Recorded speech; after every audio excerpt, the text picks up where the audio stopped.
From the heart of trucker America, my boy Reed Coverdale, host of The Naturalist Capitalist. As the left becomes less religious, they become more statist. And as the right becomes more religious, they still become more statist. Whenever you add government, you by default remove community. But it actually starts with Bush, right? Like in 2006. That'd be the most satisfying, like, chair shot, ka-chung. And I have no intention of keeping any promise that I make. The radical messaging is almost more pragmatic sometimes. It's bad that the state is as big as it is.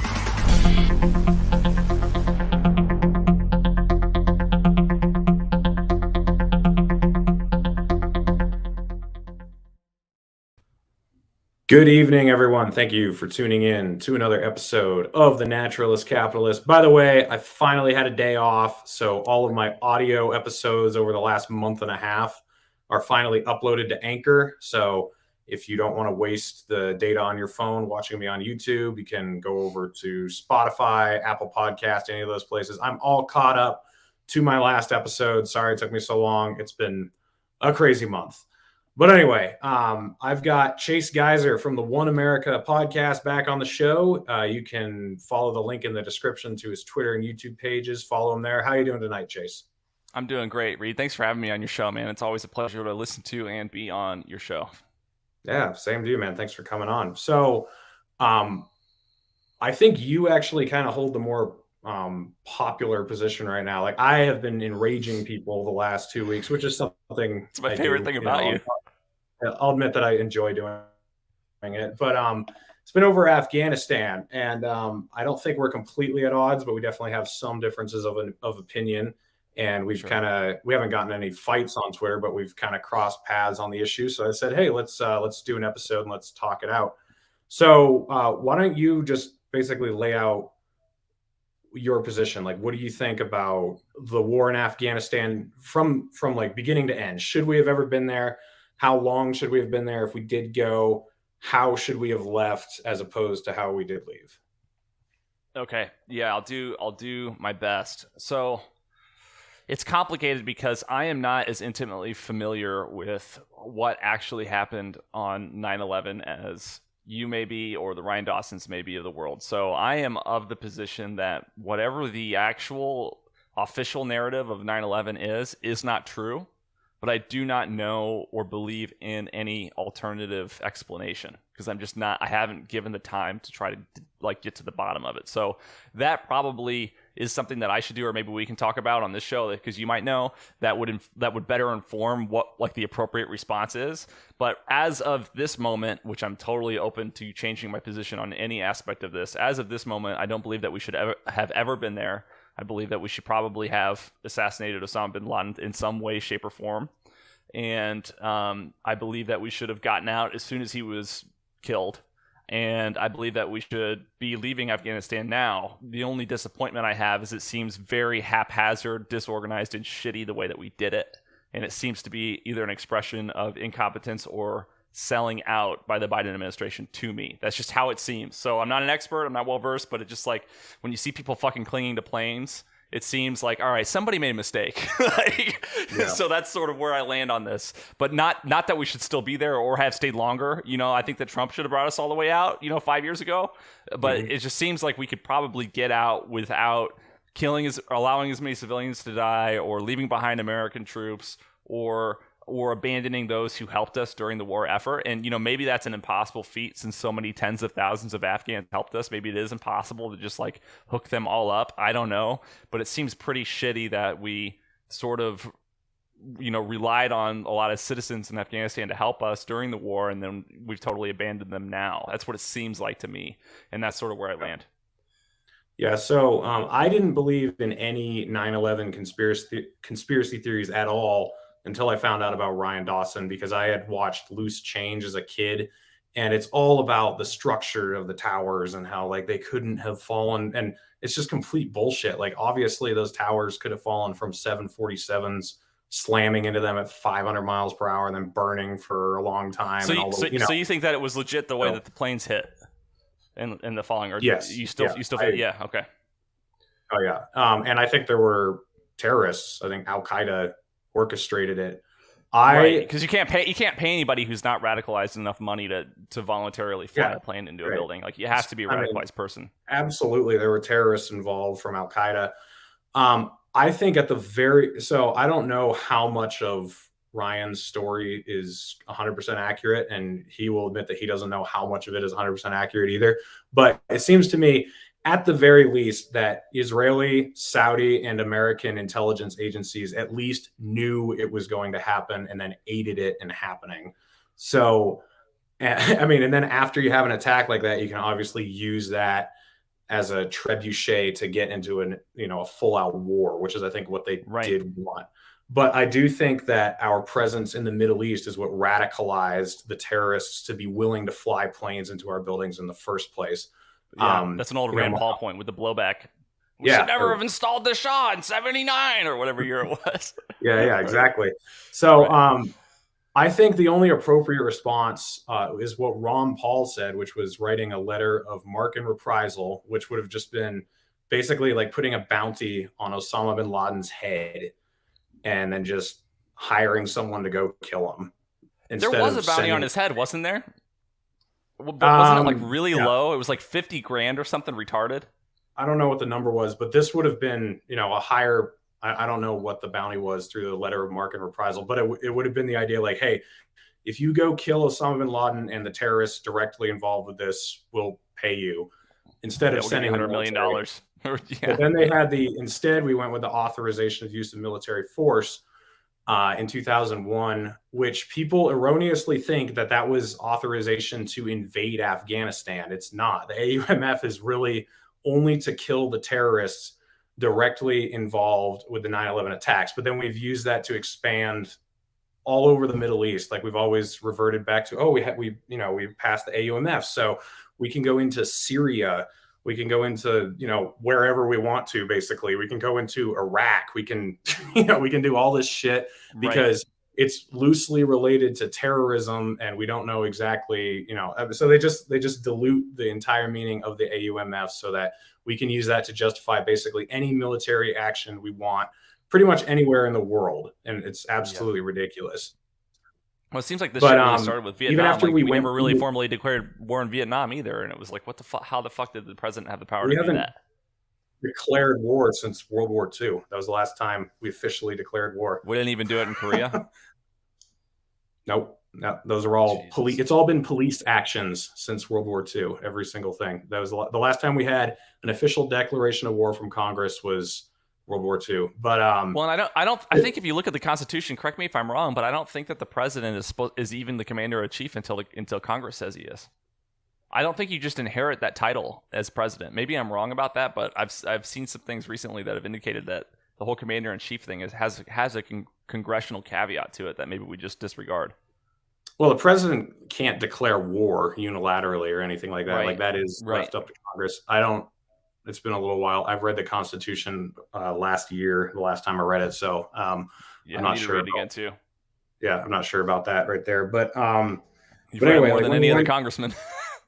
I know, right? When we went into Afghanistan, the Taliban offered to give us Osama bin Laden and Al Qaeda because they were harboring them at the time. So the Taliban existed back then? Oh yeah. Okay. Yeah. I mean, the Taliban, people like they get the Taliban, ISIS, Al Qaeda all mixed up. Like right now, like a couple days ago, there was an attack that killed like 150 people, 13 American soldiers. That was ISIS. Some people think that was the Taliban. ISIS-K. Like they've just kind of. What the fuck that is? Yeah, ISIS-K. It's the new variant. It's like the Delta variant of ISIS. But people don't. I feel like it's been successfully muddied. All the waters around like who is over there, who we're fighting. And people back here, they just think like everybody over there attacked us on 9/11. They think Saddam Hussein attacked us on 9/11. They think the Taliban attacked us on 9/11. Tell you what, they all want to now. ISIS. Yeah, well, I mean, I don't blame them, honestly. Like, right? How many civilians can you kill before they hate you? Like, this is gonna be a really controversial take, but I already said it on Twitter. Like, it is sad that 13 American soldiers died, and I really feel for their families, and I'm really sorry that they died. But the amount of outrage that we're supposed to have over 13 people who died when we killed 1 million Iraqis, you know, over a war that had nothing to do with us. It had nothing to do with 9/11. The WMDs were lies. We killed 1 million of them. And then we're supposed to, you know, everyone's mad at me that I'm not just completely outraged that 13 American soldiers died 2 days ago. I'm just like, you got to have consistent outrage. Like, and I'm not saying we shouldn't be outraged about the 13 American soldiers. I'm saying we should. You got to be pissed about everybody else. They're pissed about the 1 million Iraqis we've killed, or the hundreds of thousands of people all around the Middle East and Afghanistan and Syria, wherever, that we've killed. I mean, it's just a completely unfair, you know, it's an unfair balance, the amount of outrage we have over when they kill one of us, when we're in their fucking country, versus how many of them we murder when we're over there. You know what I'm saying? Yeah. Why do you think we were over there in the first place? That's what baffles me. What the fuck did we care in Afghanistan or Iraq? Afghanistan. I mean, we didn't. Well, in we didn't Afghanistan, take any of their natural resources, though. We didn't take any of it. Like, we didn't steal it. Well, yeah, we did in Afghanistan. The opium trade. We actually took it. Yeah. Opium. Yeah. Oh yeah, we imported a lot of it. I think that's why I think that they actually, and I was on a stream with Ryan last night and the Jackman brothers, and we were talking about this. We kind of think that they actually did believe that there was going to be some sort of Afghan army that was going to hold the fort when they left, because they care about the opium trade. And we know that the Taliban isn't going to give us any opium because they fucking hate us. So that's the only thing that makes me feel like this really was like buffoonery, thinking that the Afghan army, 300,000 strong or whatever, might actually have some sort of resistance, because some people think it was just a lie. Like, they were just like, oh yeah, we'll be fine. And they absolutely knew we wouldn't. But how could our intelligence get it so wrong? Like, they said it would take 12 months. They initially said it would take 12 months for the Afghan government to collapse. Then they reduced it to 1 month. And then it actually happened in like 72 hours. So like, what kind of like, and it seems to me that as competent as our intelligence community is, it seems to me like it's too big of a leap to say that they just got it wrong. Like, it seems like they knew it was going to be a few days and they just didn't give a fuck. Or they're saying that, or they were covering for Biden or something so that he could do it anyway without, you know, and being able to blame it on the intelligence community. But it's bizarre to me that they got that so wrong, because it was so coordinated, so organized. Obviously, everybody in the Taliban knew it was going to be 3 days. So how the fuck did our intelligence community not know? Yeah, I mean, I don't think they believed the lie that it was going to last a year or months or whatever, but I think they were surprised how quickly it fell. Because unless they like really don't care about the opium trade in Afghanistan anymore, which I guess is possible. Maybe they only care about the vaccine trade back here now, and the pharmaceutical companies are making big enough buck off of that they don't care anymore. I don't know. It's a possibility. But I do want to talk about like Trump and Biden. So when Trump first established the deal with the Taliban, I was like, hell yes. I think that was January of last year that he first established the deal. I think it was January. It was January or December of, I forget, January. It was sometime around the beginning of last year. And I was like, let's go, Trump, let's go. But I honestly didn't even think he was going to do it. I thought it was a political stunt, because he had promised his supporters he was going to try to end the wars, and he hadn't ended a single one. So I thought, okay, he's just like throwing feed to the birds here so that they'll like what he's doing. And then once he wins re-election, he's going to back off. That was my thought. And then when Biden won and then he cancels the deal, I was like, oh, fuck, we're never leaving Afghanistan. We're staying there forever. In fact, you guys can go back and watch episode 100. It's the second Four Horsemen where Pete Quinones is on. Eric Jackman and I are laughing at the prospect that Biden would pull us out of Afghanistan. And I think Ryan was the only one who thought he might. And we were like, no way, dude, Biden pull us out of Afghanistan. But so I think that was his biggest mistake, was breaking the deal with the Taliban. Like, everyone, I think, is criticizing him in the wrong area. The original deal was going to be that we were going to pull out in July, right? And he pushed it to September 11th, and then now it's August 31st, if I'm correct. It was May 1st, I think, was the original deadline. And yeah, we were supposed to be out by then. And so if we had pulled out all of our troops by May, the Taliban would have to withhold until we removed all of our, personnel and everything. And then after we were gone, they were going to be allowed to take over. So instead, we gave them the finger and we said, fuck you, we're staying till September 11th, because I'm President Biden and I don't want to use Trump's pullout deal because that'll make him look good. I want to have my own. And so then when you stay past May 1st, why would you expect the Taliban to honor any agreement that you've had at all or recognize any government? But honestly, why would we ever have expected them to honor any agreement anyway? Like, they probably would have fucked Trump just the same way that they fucked Biden in this one. Because I don't know, we've been bombing him for 20 fucking years, dude. They want us to leave. Like, they don't want us there. So if we were obviously getting the hell out of there, I don't think they would have done the same thing. Like, I think they called our bluff, man. I think they knew we were leaving anyway. I don't know. I mean, they really want us out. They don't want to give us an excuse to stay there. Like, I mean, the Taliban hasn't been attacking us. That's the thing a lot of people are getting wrong too. Like, they did overtake Kabul, but they haven't been shooting at the airport or anything like that. That's only been ISIS-K that has attacked Americans. Like, the Taliban has no justifiable reason to attack us right now because we are getting the fuck out of there. I mean, if they attack us... Do you think it's possible that they're lying, though, and that it wasn't ISIS-K, that it was the fucking Taliban, and they're just saying it was ISIS-K so that doesn't make them look bad? No, if anything, I would think it was American. Like, it was like, I won't be surprised if we find out this was like a false flag operation that they're trying to make us stay with. Like, I'd be more believing of something like that because, dude, think about it. Why would the Taliban want us there anymore? Like, the Taliban never wanted us over there. Osama bin Laden wanted us in Afghanistan because he wanted to bankrupt us the same way the Russians were bankrupted in the Cold War trying to fight in Afghanistan. Good job. Like, he even said that. Yeah, I mean, he wrung us dry, but the Taliban never wanted us there. They don't want us in their country. You know, the Taliban is like the governing force, and it's obviously like a completely joke of a government, but they are like a more conservative Muslim version than like the bin Ladenite terrorists are. They're not like radical revolutionaries. Like, Did you see that Hulu series? What's that? Did you see that Hulu series on the all the files they found in Osama bin Laden's computer when they raided his compound? No, I don't think so. Dude, you got to check that out when you get a chance. I just watched the first episode a couple of weeks ago. It is fucking crazy the shit that they found, man. They found they found a bunch of shit like just like regular shit, like for example, the Charlie bit my finger meme. Like, he had like memes and stuff that were being delivered to him via flash drive just to keep him entertained. And there was all this like home footage of his compound and like his grandkids like reciting, you know, Muslim poetry, and like, you know, he's giving them like a round of applause, like just like home videos. It is creepy stuff, man. It really humanized him. Yeah. Well, my dad is an English teacher, and he used to give us this exercise.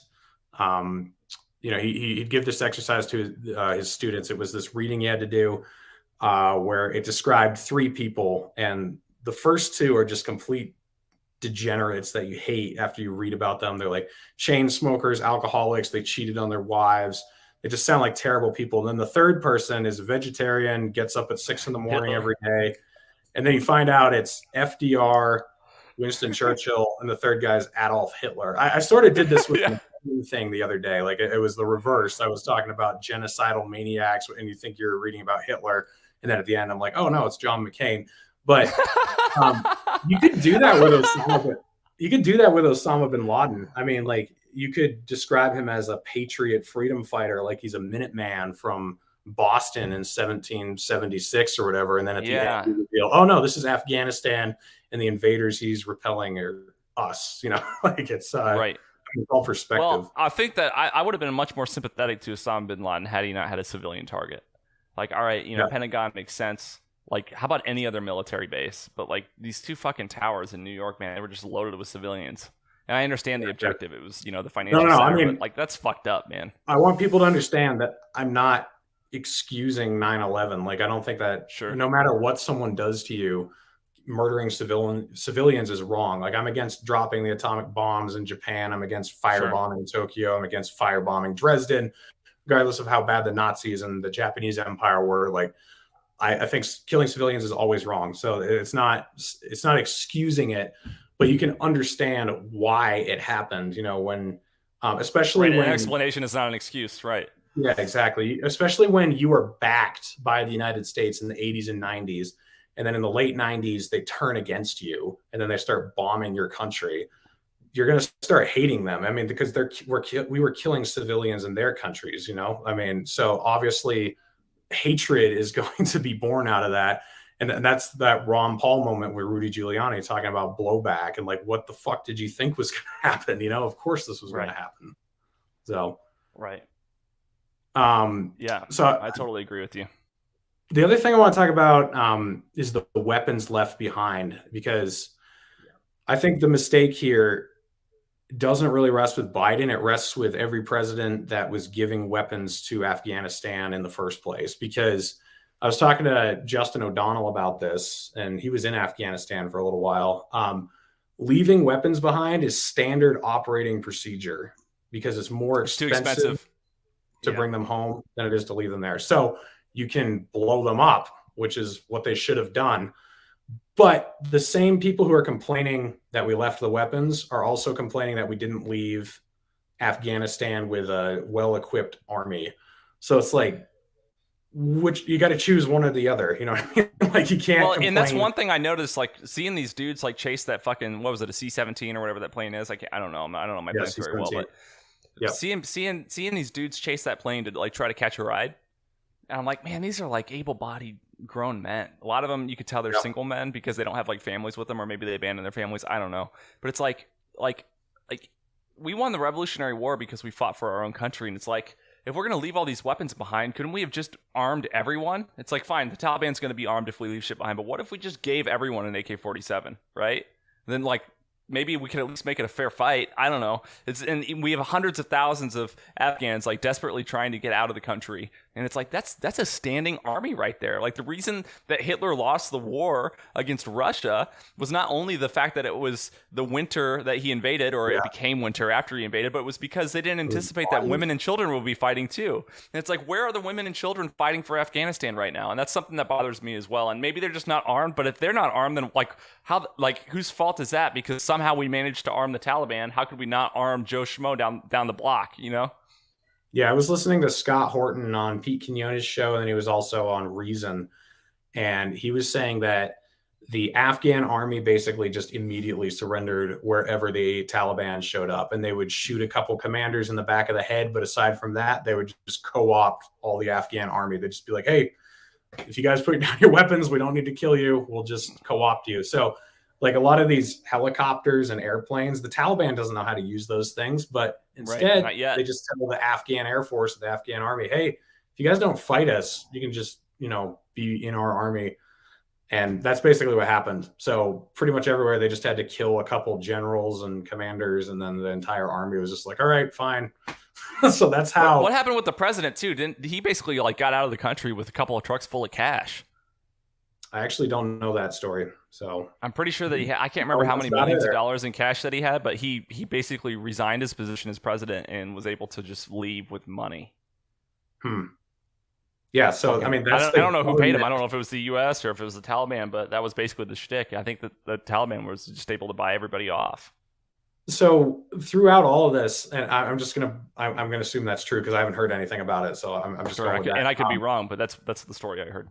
But if that's true, like the president that we leave in charge flees the country with millions of dollars, the army we leave in charge just immediately surrenders and gives all the weapons they have that we left them over to the Taliban. And all the able-bodied men seem to just be trying to escape who are scared of the Taliban. And we've been there 20 years. We've put over $2 trillion, thousands of American lives into that place. It's tragic seeing the human suffering, don't get me wrong. But at the same time, like, this is beautiful in a way of like exposing how dumb this whole idea of nation building is. Like, I mean, I hope that the lesson people learn from this is, wow, that was so fucking dumb. I mean, anyone who believed that we were going to make a difference in Afghanistan, that we could install some sort of democracy and change their way of life in a couple of decades, like, I just hope everyone's seeing the absolute disaster that Afghanistan has turned into as we're pulling out is just like, wow, that was dumb. But instead, it seems like the visceral reaction of everyone is, oh, we need to go back, or we didn't do enough, or we should have just stayed like 5 more years or 10 more years or spent, $500 million more, or whatever it is, while back home, we're still locked. They're starting to lock people down again. We're still incarcerating millions of people. We're still $30 trillion in debt almost. It's like, guys, come on. Like, why?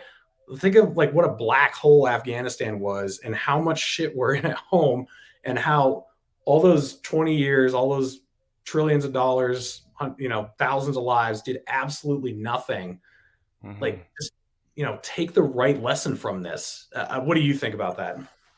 I agree. I think it seems to me that the only time that nation building has ever worked in this for our military is when we've been like rebuilding a nation that we've destroyed, or rebuilding a nation that somehow got ravaged that already existed prior. So like if you look at like Germany, for example, after World War II, or Japan after World War II, we were fairly successfully able to like go in after we destroyed them and kind of help them like become a first world country again. South Korea is a pretty successful example of, a nation that we helped. But these were like, these were countries that had like a tremendous amount of cultural consensus already.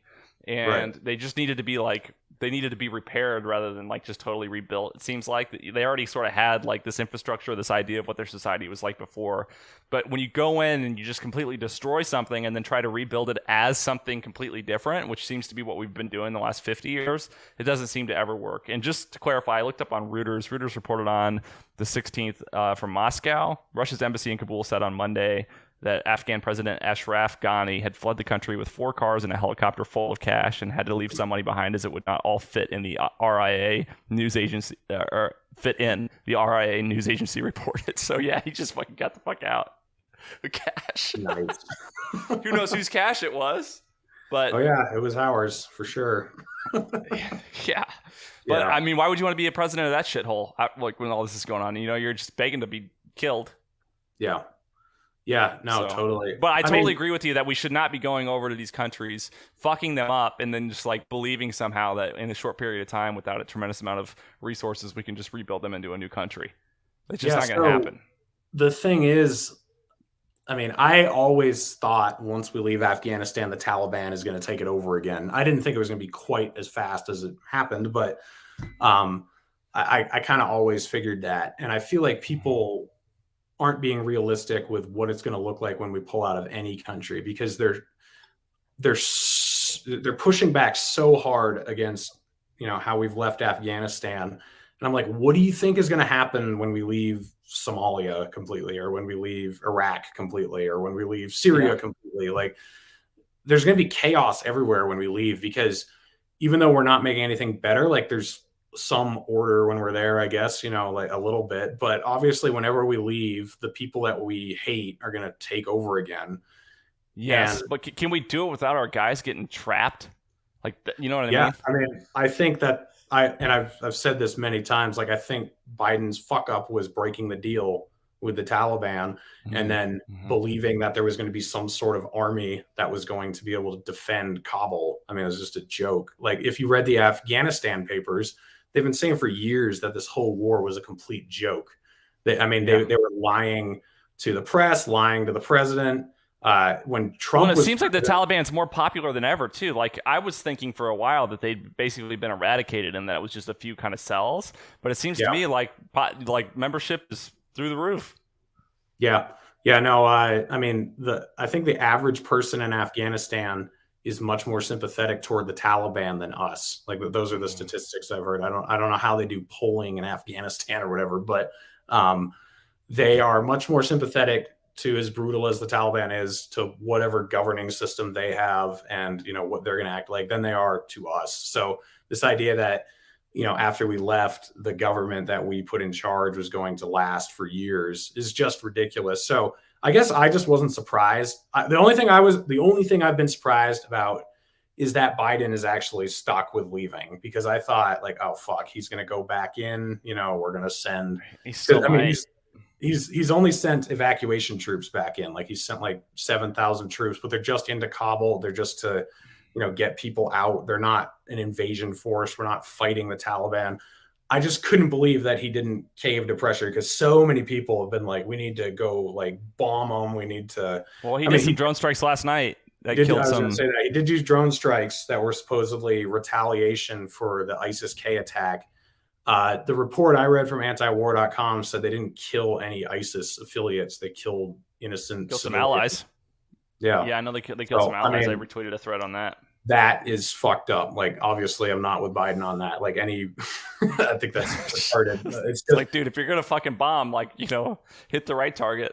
Yeah, but that's the thing about the drone war that no one gets. Like, I mean, they're like, oh yeah, I'm against regime change, but I support drone bombing terrorists. It's like, what does that mean? Like, what if a terrorist is in a neighborhood and you're dropping a Hellfire missile on his house and you're killing 40 other people at the same time? Like, that radicalizes that entire neighborhood. Even if you don't kill anyone else, even if you only kill the terrorist, but you drop a fucking bomb in their neighborhood and you ruin houses and you rattle them and you shake them, Yeah. Obviously. Well, I mean, just imagine in the United States. Imagine in the United States if Osama bin Laden was hiding out in your neighborhood and you had no fucking clue, and then one day, you're bombed and your house is like knocked over. How do you feel about the U.S. government? It's like, great, they got Osama bin Laden, but why the fuck don't I have a house? So imagine the KKK kills some Russian dude, and so then Russia decides to carpet bomb Manhattan in retaliation. Like, how would we feel? Would we, or exactly.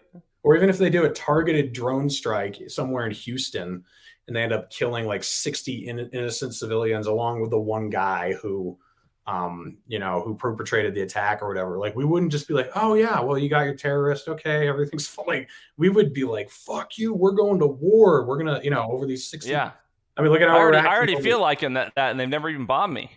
Yeah. Yeah, I mean, I'm ready for secession, bro.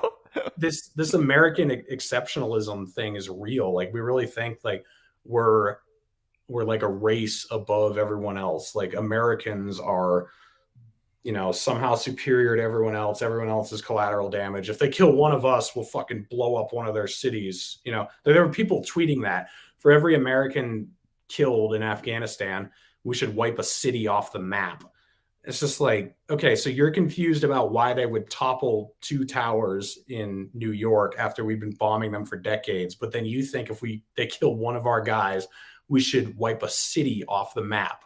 Like, just think about that for a second. I don't even get at all why we give a fuck at all about the Middle East. Is it to protect the petrodollar? Is it so that we can keep resources from China? Like, why do we give a fuck about these shithole countries, to use Trump's term? I mean, like, Afghanistan, it's rich in natural resources, I get it, but it's a shithole. Iraq, a shithole. Iran, a shithole. They're all shithole countries. Even Israel, man, is, like, his friend. I have friends that are Israelites. I have friends that live in Israel just through work and stuff. I like those people. They're smart, educated, kind people. But I don't give a fuck about like this feud between Palestine and Israel. Like, I don't understand, why do we care so much? Because we don't give a fuck about any other nation's problems. We don't care about any of the countries in Africa who are like just as bad off, constantly having ground wars with fucking tribes left and right acquiring arms and fucking each other up. We don't have a problem with any of the terrible shit going on in South America with the cartel just like ravaging families, kidnapping. They even kidnap Americans. It happens all the time. We don't give a fuck, right? But for some reason,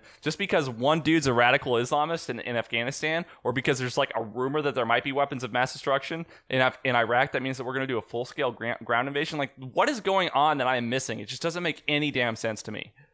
Yeah, so the radical Islamism is just a scapegoat. That's not why we're there. We don't give a fuck about that. They have, I mean, if we did, then we would be invading Saudi Arabia too. But there's 2 reasons, and it's Saudi Arabia and Israel. That's why we do what we do in the Middle East. And with Saudi Arabia, it does have to do with the petrodollar. That's part of it, because I just did an episode with Peter Schiff yesterday. We were talking about this, like OPEC nations use the dollar. We need the dollar used for oil trading, right? Yeah, I mean, if we lose the world reserve currency, the dollar is going to plummet through the floor. So that's the number one reason we're so tight with Saudi Arabia. So Israel makes less sense because they don't do anything for us, really. I mean, there's some technological advances they can help us out with, but that's about it. Like, they help us with intelligence in the Middle East. Sure, but allegedly. It's questionable as to whether or not that actually is good information helping us. Well, obviously it wasn't with the fucking evacuation. Yeah, exactly. So where were you on that one, Israel? Yeah. No, so I mean, Israel, they have control over us. It's kind of disgusting, but I don't know how much you're familiar with like the Epstein case with blackmailing politicians through child rape rings. It's really disgusting. Well, I'm familiar with Epstein doing that, but I don't know the connection to Israel. Oh yeah, no, he has connections to Mossad, to Israeli intelligence. Ghislaine Maxwell's father was Israeli intelligence, and it also connects a lot to Saudi Arabia. There's a great, I think Eric Jackman's still watching, but there's a great video that Eric Jackman did on his channel where he just had Ryan on, and it's like an hour and a half long. They just go through the Epstein case and how the connections tie to Israel and Saudi Arabia. It's really disgusting. I'll send it to you. You got to go watch it. But dude, did you see that video, that alleged video that leaked like 4 years ago of John Podesta like abusing that child in the shower? No. Have you ever seen that? There's like this kid screaming, and it sounds like exactly like Podesta's voice. And it was leaked. McAfee just leaked it again on his Kill Switch Telegram. It's the most disturbing shit I've ever seen or heard in my life. I had a hard time going to sleep. Yeah, I actually came across it on TikTok of all places. But I think that I believe that that there's some serious human trafficking going on at very high levels. I don't know how much of it is. I don't know how much of it is a conspiracy or if it is just to satiate the needs of sick people with a lot of money and power. But there's something really menacing going on. There's a lot of things, but this specifically is incredibly menacing going on, and it seems to be happening at high levels. Yeah, I mean, it's really disgusting because I thought that was a vice for a very few people, but apparently that's a thing. Like, I mean, apparently once you're wealthy, that becomes a thing that people have a fetish for. It's really disturbing. That doesn't make any fucking sense to me. But my wife and I had a daughter this year, and it's just like, you don't get it until you have a kid, but you love that kid so much, and it's like the most irrational love ever because a kid is just a total pain in the ass.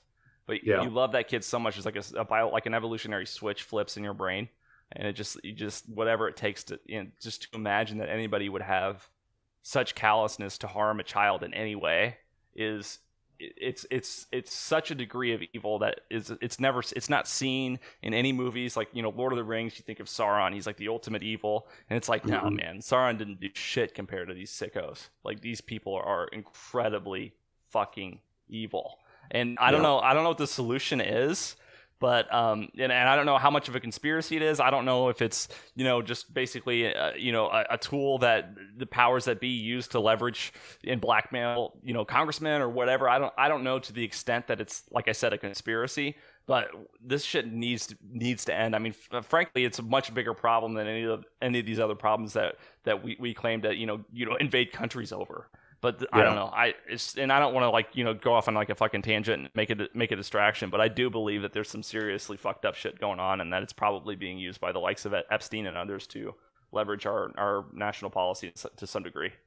Yeah, I mean, but those are the two parasites, Israel and Saudi Arabia, and our Middle Eastern policy is kind of dictated by them. And I mean, you look at how many politicians are bought out by AIPAC. And then how many vote for Saudi Arabian arms deals? You'll have like 4 or 5 detractors on both sides of the aisle, and that's it. So they're just completely bought out. And the thing about Saudi Arabia is I don't think the average American really likes them. Like, if you ask your average American citizen, they throw gay people off buildings. Yeah, they throw gay people off buildings. They're like, man, I don't like them. I mean, I guess they make our oil cheaper or something. But then if you ask about Israel, like especially in like the evangelical right-wing Christian sect, like you can't question support for Israel. If you do, then you're a heretic. God's going to turn his back on America or whatever. So like Israel is a lot more of a public relations campaign that has to be fought. Whereas Saudi Arabia, and it's hard too because like everybody knows that terrible shit happened to the Jews during the Holocaust. Sure. And so like on a surface level, it's like, yeah, let's give the Jews their own country and then protect them. So this doesn't happen again. Like, that just makes sense rationally. And then from like an evangelical Christian standpoint, you're like, okay, God of Abraham, same dude. Let's hook them up. They're God's people, whatever, from like a religious standpoint. But yeah, I mean, if you look into it, they're human beings just like everybody else. And if they're doing terrible, corrupt shit, then we should not endorse that. And so I haven't done enough research to know, but it sounds like there's some pretty fucked up shit going on. And then on top of this, you have like Raytheon, Halliburton, Northrop Grumman.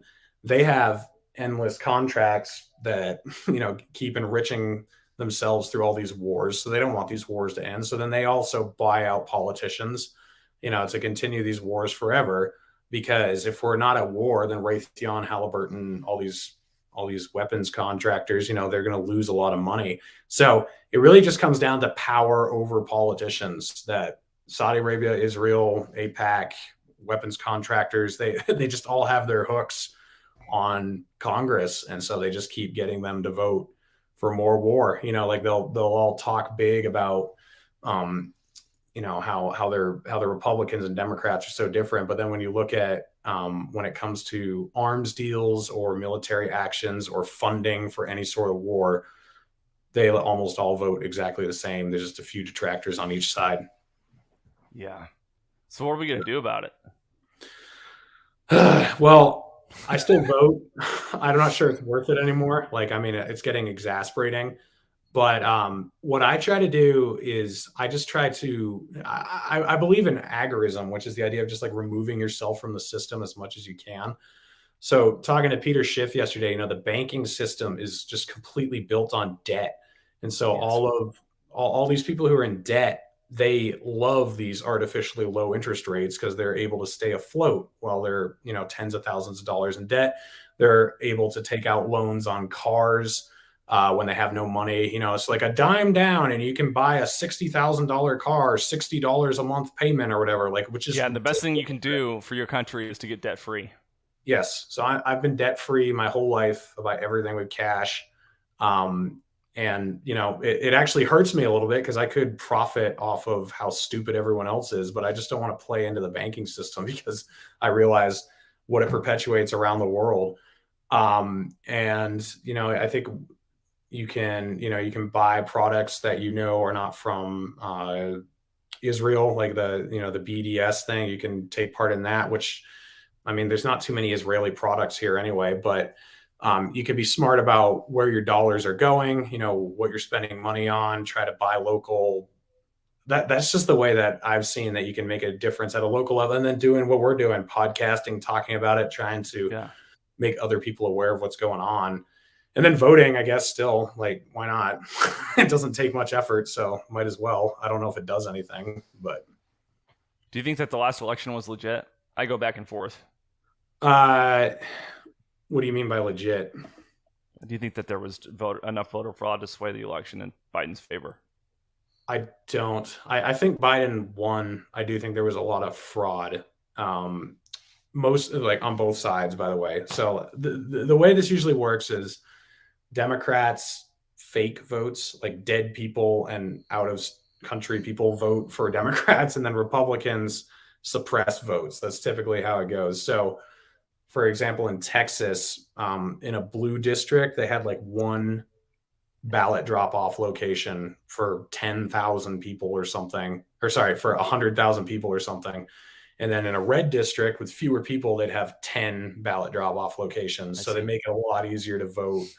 So you had tons of this stuff on both sides, weird shit going on where they tried to kick the Libertarian Party off the ballot in a bunch of states. The Democrats did kick the Green Party off the ballot in several states. And then you saw what happened with Bernie Sanders during the primary, how they rigged that. So do you think he actually won the primary, or do you think that the DNC just supported Hillary illegally? Oh, in 2016? Yeah. Because that was the big one where they fucked up. I don't know. I really don't know about. But they were doing a lot of yeah or nay votes, right? Where the for the primary, where people would show up and they would just shout who they supported, and then it would always go for Hillary, even though the shouts were definitely ambiguous. Yeah, and I honestly wasn't paying close attention in 2016 to the Democrat side. I was a Rand Paul guy, so I was never. But in 2020, I supported Tulsi Gabbard in the primary. Holy fuck, dude! The primary on the Democrat side was such a disaster, and I do think Joe Biden legitimately won it, but it was rigged. So you can still legitimately win a rigged election. Right. You know what I mean? Right. The votes are all real, but the way the votes went to you is bullshit. So, right. Well, these laws, these COVID laws and shit were very bizarre.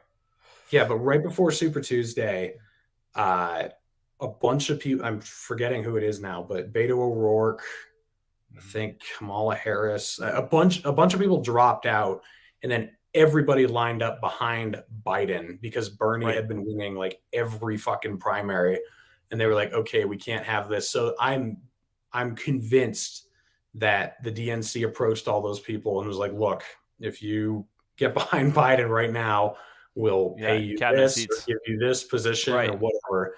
And they all really got cabinet seats except for Beto. But Beto, I think they're going to push for governor in Texas. They're going to push hard. Yeah, you're going to vote for him, right? Or no? Fuck, dude. If I could legally and consensually smack anyone in the mouth, it would be him. Top of the list.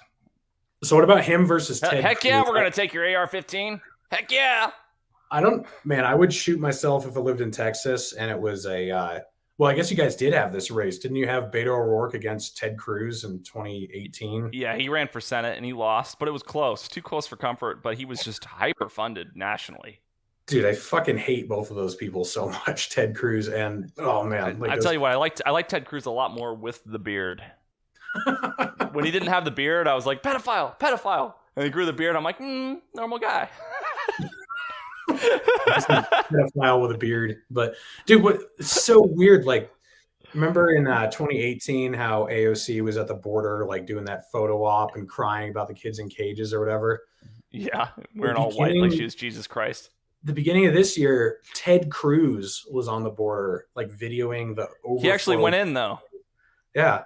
But I mean, it was just like a reversal of roles. It was so weird. Like AOC was ignoring what was going on in Washington, D.C. Just like, I've never seen them photographed together. Maybe they're the same person. Have you ever seen them in the same room at the same time? They both have Hispanic names, so it's. Yeah, it's a Mexican conspiracy.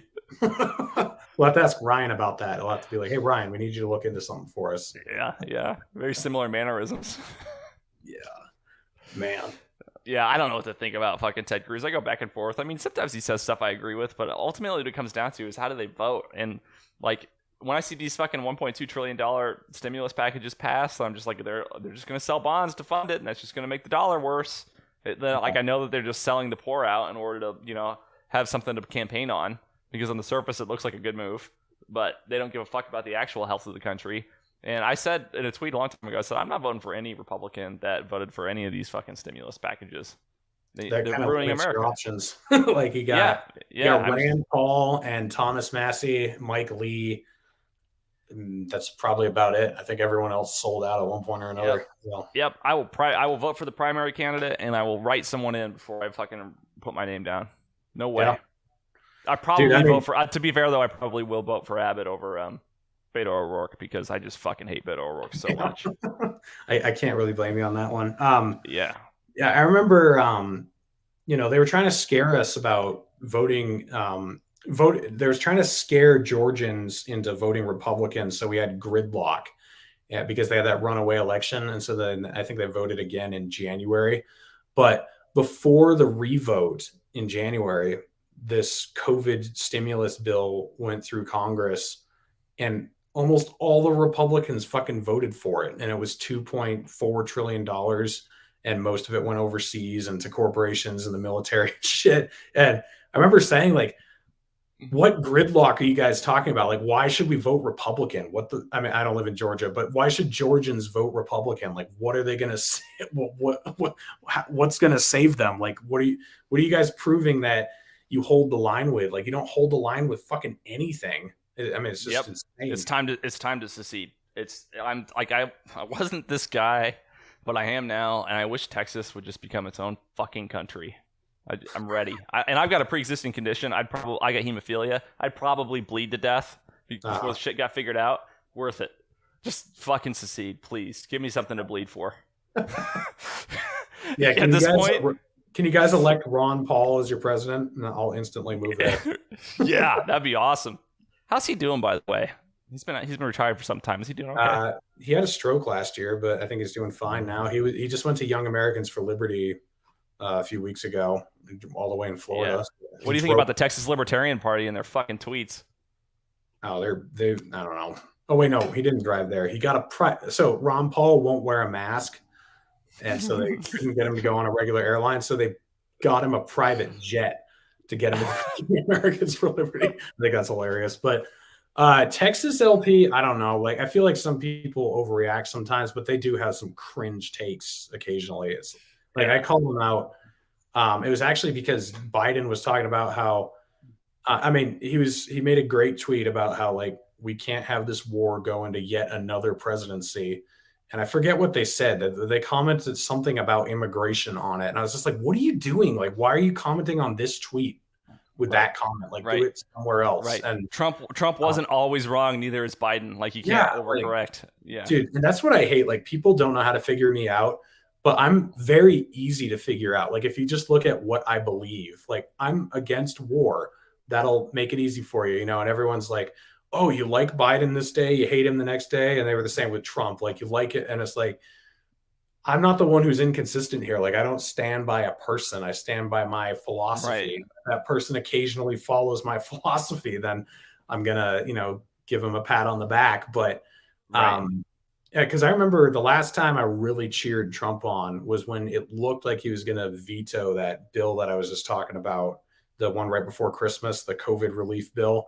Like, he said, this is full of pork. This is a disgrace to the American people. I'm going to veto this. And I almost bought a Trump hat. I was like, fuck yeah. And I made a couple of videos about it. Like, let's go. And a lot of the more left-leaning libertarians that follow me were getting angry because they're like, how could you like Trump? And it's like, I don't like Trump. I just agree with what he's saying right now. And then the last couple of weeks, see, I'm the opposite. Like, I love Trump, and I disagree with almost everything he says. Yeah. Well, I do too. I mean, I disagree with almost everything he says, but when he's right, I'll scream. I like him even when he's wrong. When he's like, "Fuck you, I'm dropping the mother of all bombs," I'm like, "All right, man, you do you." Fuck yeah, that bomb was big. So isn't Biden approaching entertainment levels that Trump had though? Like, I mean, when he's falling asleep during a press conference and like he just forgets what he's saying. I mean, it's sort of like more of a horrifying comedy. Yeah. It's just like, whoa, like scary, but it is entertaining though. Like I can't say he's not entertaining at this point. I do. Yeah, I do he's entertaining in the same way that Driving Miss Daisy's entertaining with Morgan Freeman.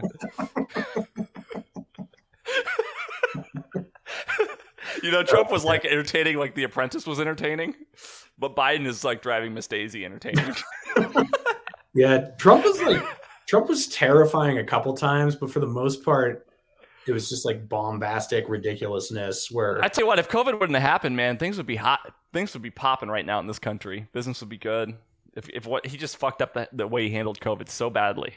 See, I disagree. I think we were headed for a reset either way, and COVID was just the excuse they used. Like, because I think we were due for bailouts, we were due for a recession either way. Like, we were living in such a bubble, there was no way. We were definitely due for a recession.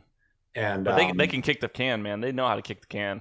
Well, they did sort of. Like, I mean, it would have been way. So here's the thing. Like, this is actually kind of relatable to Afghanistan. Like, pulling out of Afghanistan is going to hurt no matter when we do it. Like, it's going to suck. Same with recessions. Like, they're going to hurt. But when we kick the can down the road, we do all this quantitative easing. We drop interest rates through the floor to try to patch it up to just get it through to the next cycle. We're just like making the inevitable coming crisis even worse. You know, like, I mean, we really need to let businesses fail, let banks fail, and let the economy restructure in a healthy way. Because we didn't do that in 2008. We bailed out all the banks, we bailed out businesses, and they didn't change any of their disastrous ways because there's no recourse for being irresponsible. So the same thing, but worse, happened this last year. Like, I mean, a ton of businesses that should have gone under didn't. And they're just doing fine because they just got paid on the government dole. And so the next time this happens, like, I mean, it's still happening. Like, I don't think we really pushed it off. Like, we're still going through it. I don't even know if we can push it to the next crisis. It feels like this crisis is so big and we're just so buried in debt and we're just so far behind that this will be the one that finally makes us go belly up and we're not going to be able to recover from it. That's kind of what I think. I think that we should be buying real estate in Kabul. I mean, you're never going to get a better. I'm looking at listings right now, luxury apartments in Kabul. You get a hell of a deal. $400. Yeah. Actually, well, so financing available. Are you getting the hurricane around where you are, or is it not coming that far? No, I haven't seen anything. That's not even raining, dude. but I have one of those beautiful Texas sunsets right now I'm looking at. Oh, nice. Yeah, you should come to Austin, go shooting with us, man. I'll take you to the range. I'd love to. Austin's the See if you only like it. city in Texas I haven't been to, and I've heard it's the best. Well, it's fun, but it's super left. But again, I always say this: it's better to live in a blue city in a red state than a red city in a blue state. Oh, for sure. Yeah. I've been to San Antonio, Houston, Lubbock, Abilene, Dallas, Fort Worth. Yeah. I've been like everywhere except Austin, pretty much. But Austin's fun. You come here, I'll show you a good time. I went and saw Joe Rogan live last week. That was a blast. Oh, there you go. It's like $125. He was like 10 yards from me, dude. It was awesome. Sweet. Well, hey man, let's do plugs. Thanks for coming on. I appreciate you coming on, talking about this. A lot of people would be scared to talk about something they disagree on, but I thought it went well. I'll always talk to you, Reed. Ride or die. Absolutely. But I got your YouTube channel and your Twitter page linked in the description. Where else can people follow you, keep up with you? Yeah, Twitter and YouTube are the best. I'm trying to push the YouTube subscriptions because I don't want to be so reliant on my Twitter feed because I don't know how much longer I'm going to be on Twitter. So it's One American Podcast, or you can just search my name, Chase Geiser, Geiser, and I should pop up on YouTube. But if you want to follow me on Twitter, it's @RealChaseGeiser, and I'm there. And there's a link to the podcast right in the bio. So are you leaving Twitter, or do you think you're just going to get removed? Removed. I don't think it's going to happen anytime soon, but I'm just thinking like, 24, 36, 48 months down the road. It's probably not going to be a very good long-term strategy for me because I don't see the censorship getting any easier. Yeah, you've probably noticed, but I've adopted the philosophy of this might be my last day every single day. So I know go for it. But yeah, guys, he's had a lot of like crazy guests on lately. I don't know how he gets them. He has the Midas touch or something. He just goes for it and they say yes. I got Bin Laden coming on next month, by the way. Oh yeah. Mm-hmm. Nice. So that should be interesting. We'll hear what she has to say. I'll try to bring you on for that one, Reed. Okay. All right, guys. Well, thank you for watching. I will be streaming on Tuesday with Jacob Winograd. He's got the Biblical Anarchy show. I went on his show about a month ago. And then I think Dak Rouleau will be on Wednesday. And then I'm going on vacation for a few days. The following week, we'll have Dave Smith, Drew Hancock, and Pete Quinones coming on. So stay tuned for those.